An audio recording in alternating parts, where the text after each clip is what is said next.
Hi guys, if you want to live an expansive, fully engaged life where you live and die without regret, you create wonderful impact in your personal life, your local life, your family, whatever it is, you have the impact that you want to create in life, you gotta start knowing about leadership. Leadership of yourself, leadership of your family, leadership within your organization, your company. It's fundamental to creating an impact that you want and living down without regret. I'm going to share with you one of the single most impactful concepts that I've learned in many years of effectively struggling to come into my own power as a leader. But this is the one that comes to, like, it's the cream that came to the top for me. And it's the one I come back to. I'm doing this video now because I'm in the middle of our organization of our jiu-jitsu club. There's a sort of a leadership massive challenge of, behind the scenes, different things happened, and hence I'm inspired to do this now. But I've been reflecting on it today in intense conversation, so I'll share it with you now. It comes from Teachings of Abraham, vibrational teachings. And the idea is that as a leader, a powerful, inspirational leader, okay? There's lots of people that sort of lead just because they have a position of authority. But I'm talking about somebody who leads by presence, by natural charisma, by the depth of their embodied inspiration. Those type of leaders, the Mahatma Gandhis, the Nelson Mandelas, the Tony Robbins, etc., they lead from a state of realized inner being. I'm going to use the term here by their vibrational inner state. You can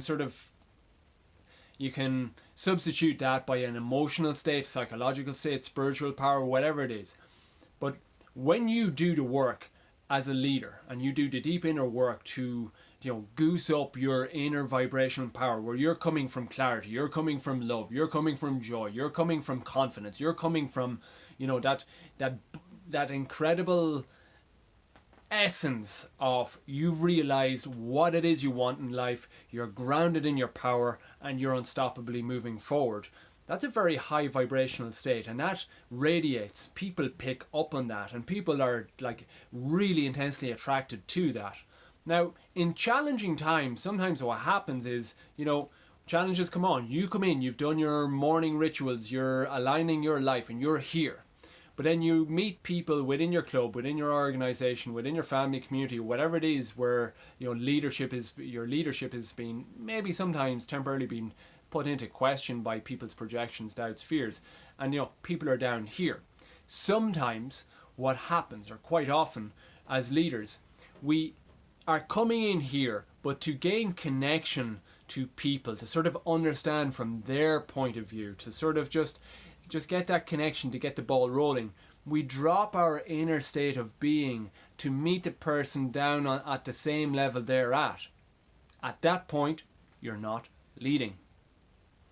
It might seem that you're gaining connection, you're listening to what they're saying, you're connecting, let's attune in with them, let's practice empathy. But the greatest trap of empathy and empathizing with people is that you might mirror emotionally where they're at, and now they're opening up, but you've lost your vibrational grounding. Now they're not following. Now they've just you've got into their zone, and you're not leading from there. You can only lead from here. A leader has that clarity, that sense of essence and unstoppability on the path towards whatever the vision is, and that's what subconsciously, naturally attracts people to follow. And I'm not saying follow blindly, but they follow in an inspired way. But you can only inspire people to a certain action, to go behind your vision, when you maintain at all costs your level of embodied inspiration.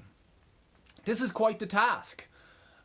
But if you're committed, and my every single video here is sort of behind the scenes, is like just speaking unapologetically from a point of view where I'm learning and coaching guys to live and die without regret. If that's the name of the game for you, if you're setting your standards really epically high, I believe this is one of the most powerful leadership concepts to bring into your life. Just question yourself when you're engaging.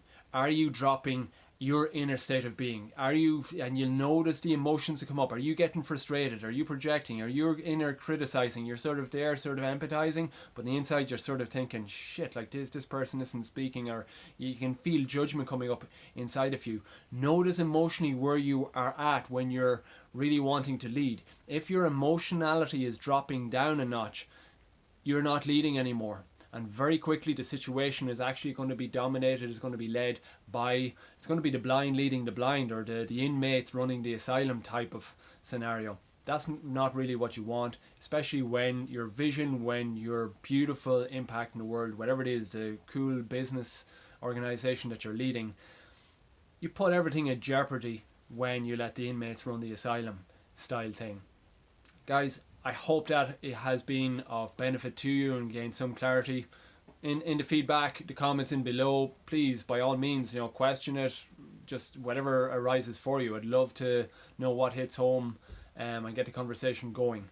Have a great day. We'll chat with you again soon. Take care. Bye.